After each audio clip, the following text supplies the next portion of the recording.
और जो भगवत गीता को अपने आचरण में लेके आएगा उसकी तो बात ही कुछ और है। अब मैं आपको बताती हूँ, पहले जो पार्ट है इस श्लोक का, अध्यदेश्यते च इयम इयम धर्मस्य संवाद मायो। हे अर्जुन, जो तेरे और मेरे इस धर्म में संवाद को अध्ययन करेगा। देखो, अब से पहले अर्जुन का और भगवान श्री कृष्ण का ऐसा संवाद कभी नहीं हुआ। हालांकि दोनों जीवन में नज़दीक रहे, काफ़ी रिश्ते में भी थे, लेकिन ऐसी बातें, ऐसा संवाद दोनों को आपस में कभी नहीं हुआ। अब होने का कारण ये था कि अर्जुन के मन में जो दुख था, उस दुख के कारण जो विरह उत्पन्न हुआ, और उसने जब विरह मन में आ जाता है तो इंसान ये सोचता है, थोड़ा सा दुनिया से मन हट जाता है, तो वो सोचता है मैं वो करूँगा जो इस मनुष्य जीवन के लिए सबसे ज़रूरी है, जिस काम के लिए मैं इस पृथ्वी पे आया हूँ वो क्या है। और जहाँ भी उसको ये उम्मीद दिखाई देती है, अपने प्रश्नों का हल मिलता है या समाधान लगता है, उसकी जो इच्छा है या उसकी जो प्रश्न है या वो जो उसकी जो उत्कंठा है, उसकी जो जिज्ञासा है, जहाँ भी उसका समाधान होता है तो वहीं वो शरण हो जाता है और शिष्य बन जाता है। तो अब अर्जुन भगवान कृष्ण के शरण में है और शिष्य है। क्यों? क्योंकि वो दुख के कारण कि मैं इन सबको मतलब अपने राज्य के लिए मारूंगा, तो इस दुख के उसके मन में थोड़ा विरह आ गया। जब जिज्ञासा हुई, उत्कंठा हुई, कुछ प्रश्न हुए, मन में असली व्याकुलता हुई, असली विरह हुआ, तब भगवान श्री कृष्ण के हृदय से पूरी भगवत गीता निकली। और ये सच है, जब जिस चीज़ के लिए हमारा हृदय व्याकुल हो जाता है, बड़ी जिज्ञासा और उत्कंठा और कुछ प्रश्न होते हैं, तो ईश्वर उस चीज़ का प्रबंध हमारे लिए तभी तुरंत कर देता है। तो अब इस वक्त अर्जुन शरण में था, शिष्य था, और जिज्ञासा थी विरह के कारण, दुख के कारण जो विरह उत्पन्न हुआ, तो अब वो सिर्फ ये चाहता था कि मेरा कल्याण किस में है। इंसान जब पृथ्वी पर आता है तो वो फिर लास्ट में जो उसे विरह हो जाता है संसार से, चाहे हल्का सा भी हो, तो फिर ये कहने लगता है कि मेरा आने का क्या कारण है और मुझे सबसे पहले क्या करना चाहिए, मेरे कल्याण की बात आप कहें। तो तब ये गीता रूपी यस जब ये गीता रूपी ग्रंथ जो संवाद है, जब भगवान कृष्ण ने कहा, अब से पहले कभी हुआ ही नहीं कि किसी ने इस तरीके से भूख से कुछ पूछा हो। तो जब उसने ये कहा कि अब आप मेरे कल्याण की बात कहिए प्रभु, मेरा किस में कल्याण है, जीवन में क्या करना चाहिए, कैसे जीना चाहिए, और पृथ्वी पर आकर हमारा क्या उद्देश्य होना चाहिए, तब ये भगवत गीता रूपी ग्रंथ भगवान श्री कृष्ण के मुख से निकला।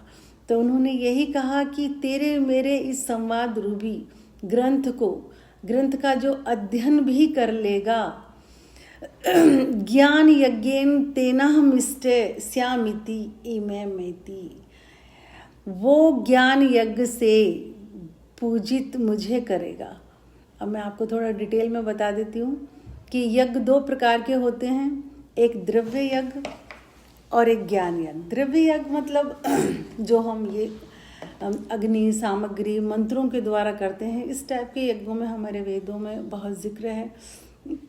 किसी संकल्प के लिए उसमें प्रॉपर मंत्रों का उच्चारण और उसकी लय और अग्नि, सामग्री जो भी, यानी उसमें पदार्थ और क्रिया दोनों का होना जरूरी है। कुछ चीज़ें होनी जरूरी हैं। लेकिन ज्ञान यज्ञ होता है जब हम किसी ग्रंथ का अध्ययन करते हैं, जिज्ञासा से कुछ पूछते हैं, मनन करते हैं, मेडिटेशन करते हैं, अनुभव करते हैं और हमें समाधान मिलते हैं। अब इस वक्त मैं और आप दोनों ज्ञान यज्ञ कर रहे हैं। तो एक और आपको मजे की बात है कि भगवान कृष्ण ने ज्ञान यज्ञ को द्रव्य यज्ञ से भी श्रेष्ठ बताया है। जो हम ये भगवत गीता रूपी ग्रंथ आप सुन रहे हो और मैं सुना रही हूँ, हम भगवान को ज्ञान यज्ञ से अर्चना कर रहे हैं उसकी। उन्होंने खुद कहा है कि मैं उनके द्वारा ज्ञान यज्ञ से पूजित होऊंगा, हम उसकी अर्चना कर रहे हैं ये सब करके।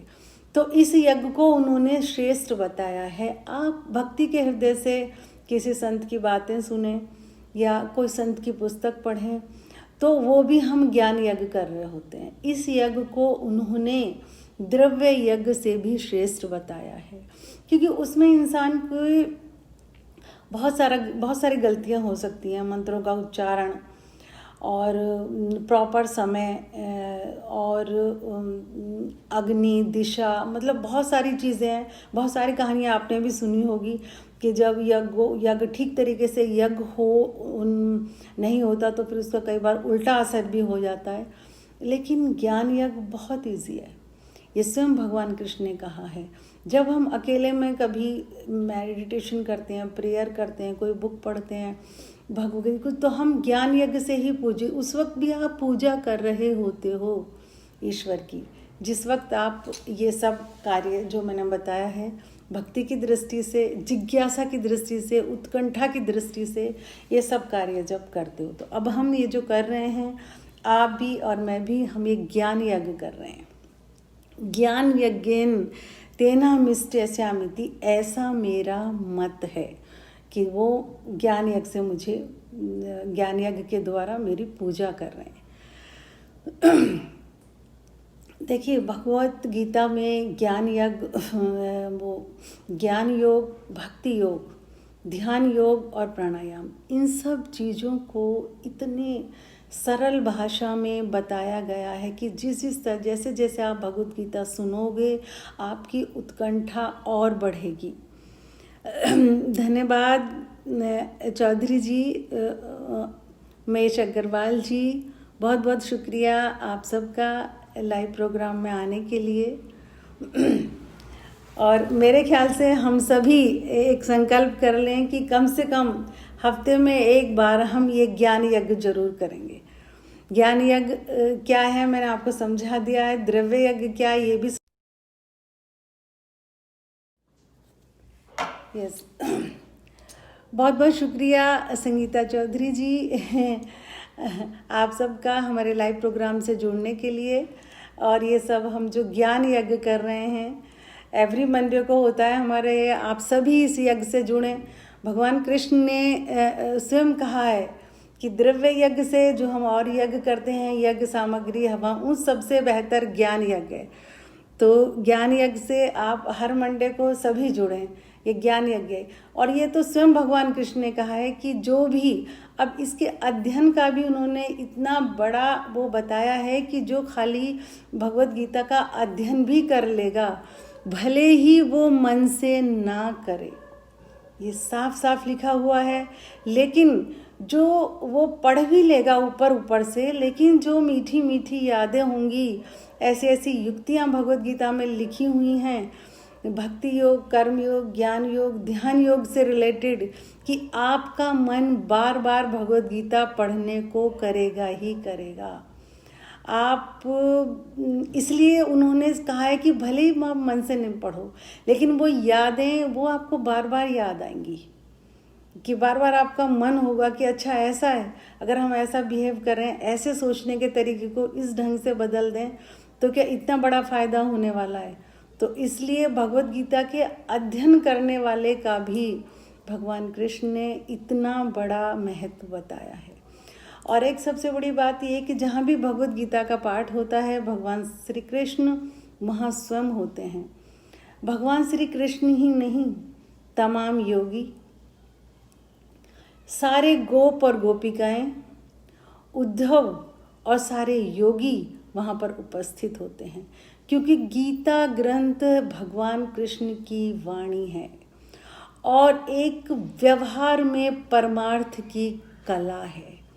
व्यवहार में परमार्थ की कला की आपको भगवान कृष्ण ने नहीं कहा आप 1 घंटे बैठो ये करो वो करो, नहीं, उन्होंने कहा आपको सिर्फ अपना व्यवहार बदलना है।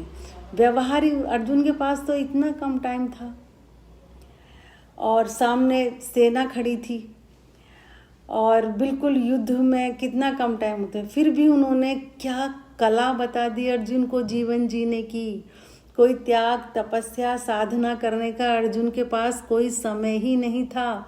फिर क्या ज्ञान दे दिया जो अर्जुन अध्याय 1 में कह रहा था कि प्रभु मैं दिग्भ्रमित हूँ, मुझे बताइए, मैं आपकी शरण में हूँ। और लास्ट में अध्याय 18 के लास्ट श्लोक में अर्जुन ने ये कह दिया कि हे प्रभु, हे केशव, अब आप जो कहोगे अब मैं वो करूँगा। तो सिर्फ ये गीता ग्रंथ ही सुनाया भगवान कृष्ण ने। तो जहाँ भी इस गीता ग्रंथ का पाठ होता है वहाँ सारे देवी देवता, योगी और सारे गोप गोपिकाएं और उद्धव, ये तीनों तो वहाँ उपस्थित होते ही होते हैं, क्योंकि भगवद गीता श्री कृष्ण की वाणी है, उनका हृदय है। तो आज के श्लोक में मैंने आपको बता दिया ज्ञान यज्ञ क्या है। हम सब ये ज्ञान यज्ञ ही कर रहे हैं और भगवद गीता के अध्ययन की भी कितनी बड़ी इम्पोर्टेंस है, कितना बड़ा महत्व है। आप डेली सिर्फ एक श्लोक भी अगर आप डेली पढ़ने का संकल्प करेंगे, जिस टाइम भी आप पूजा करते हैं, या मत करो आप पूजा, सोते ही जब सोने से पहले 10 या 15 मिनट देने कोई बहुत बड़ी बात नहीं है। और भगवद गीता सभी को अवेलेबल है और आप इसे स्टार्ट तो कीजिए, फिर आप इसको पढ़ना कभी जीवन में बंद ही नहीं करेंगे। ऐसे ऐसे अर्थ आपके सामने निकल के आएंगे कि आपकी जिज्ञासा हर श्लोक के बाद बढ़ेगी और भी बढ़ेगी। जितने आप पढ़ोगे इसमें इंटरेस्ट आपका और ज़्यादा बढ़ेगा। तो मैं अब ये उम्मीद करती हूँ कि सभी डेली कम से कम अपने जीवन में 10 या 5 मिनट में एक श्लोक हो जाता है, बहुत बड़ी बात नहीं। कितने छोटे और आसान श्लोक है, इसलिए मैं आप सबको एक एक श्लोक करा रही हूँ एक बार में, और उसके हिंदी के अर्थ को पहले हिंदी का अर्थ बता के बाद में संस्कृत का एक एक शब्द मैं आपको बताती हूँ। बहुत ईजी है, वो सिर्फ देखने में लगते हैं कि संस्कृत के श्लोक हैं, नहीं, लेकिन जब आप पढ़ोगे और आपकी उत्कंठा जिज्ञासा बढ़ेगी तो ये सब आपको बहुत ही आसान लगेगा। तो ये तो पक्का है आज के बाद कि हम एवरी मंडे को ज्ञान यज्ञ करेंगे। सभी आप लाइव आएंगे मेरे साथ, और भगवान कृष्ण ने स्वयं कहा है कि जो इसका अध्ययन करेगा, सुनेगा, वो भी, उसके द्वारा भी मैं ज्ञान यज्ञ से पूजित होऊंगा। तो अब मेडिटेशन का टाइम है, सभी 2 मिनट मेडिटेशन करेंगे।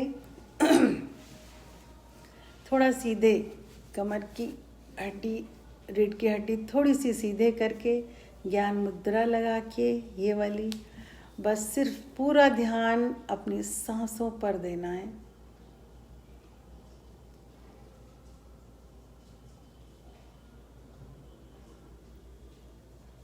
बस आप ध्यान रखें कि आप गहरी और लंबी सांस लें। आपकी सांस पेट तक जानी चाहिए।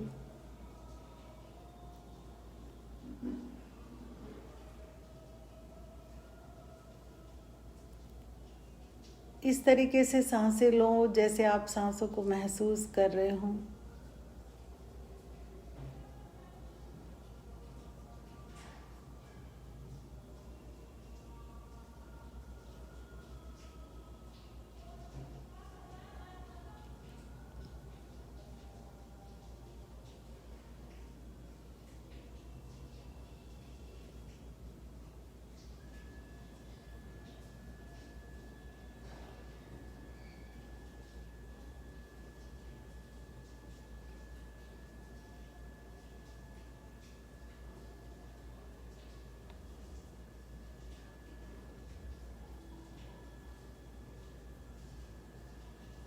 मन आपका भटक जाए, सांसों को गिनना छोड़ दे तो कोई बात नहीं, मन को फिर लेके आओ और सांसों की गिनती शुरू करो। 60 तक काउंटिंग के बाद आपका 1 मिनट का ध्यान हो जाएगा।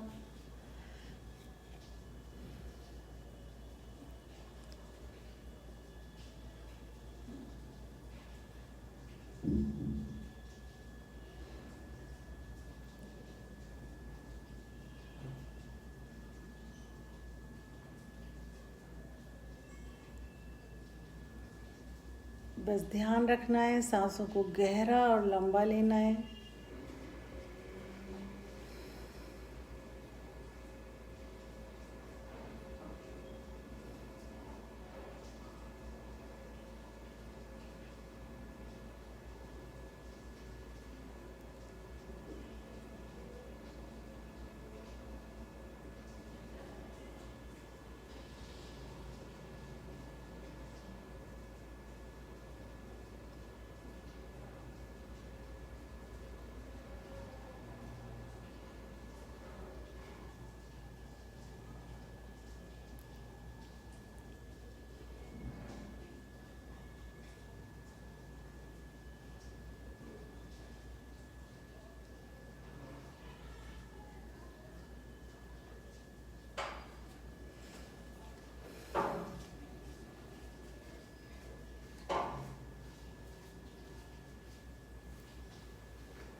सांसों को गहरा और लंबा लेना है।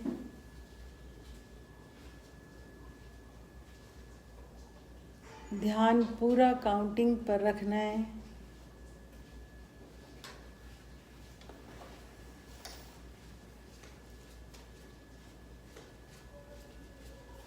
चेहरा हल्का सा ऊपर, गर्दन बिल्कुल नहीं झुकानी। पैरों को क्रॉस करके भी नहीं बैठना।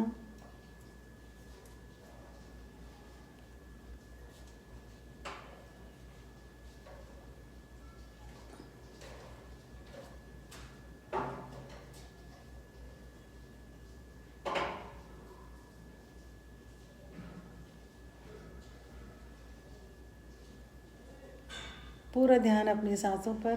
प्लीज़ थोड़ी देर और है, मन को कहीं न जाने दें। सांसों की काउंटिंग पर ही रोके रखें।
हाथों को रब करें।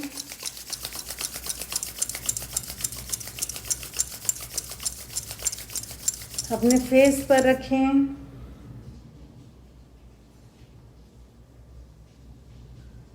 कहें आई लव माई सेल्फ, मुझे खुद से प्रेम है।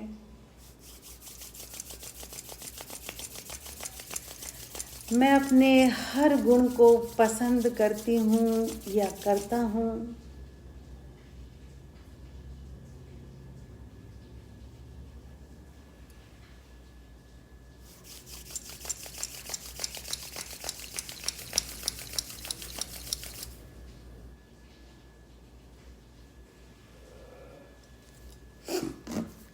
बहुत बहुत धन्यवाद आप सभी का।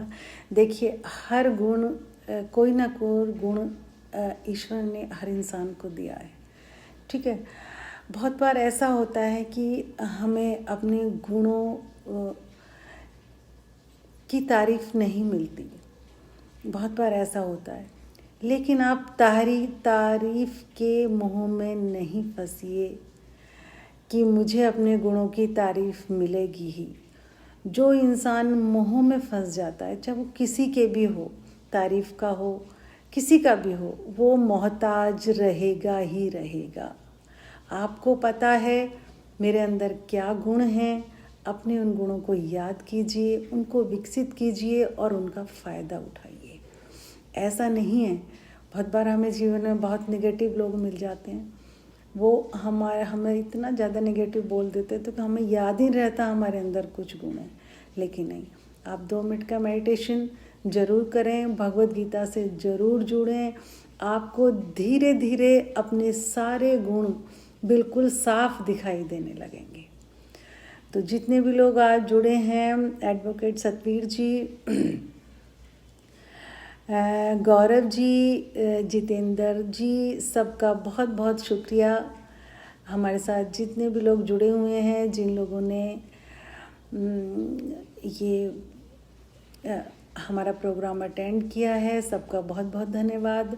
और हमारा नेक्स्ट मंडे को जो श्लोक होगा वो आप सबके लिए, सुनने वालों के लिए ही है कि भगवान कृष्ण ने क्या कहा है कि जो भगवद गीता को सुन भी लेगा श्रद्धापूर्वक, भले ही आप मत इसका प्रचार कीजिए, भले ही आप अध्ययन मत कीजिए, मत पढ़िए, लेकिन उनके लिए भी भगवान कृष्ण ने कहा है कि जो इस ग्रंथ को सुन भी लेगा।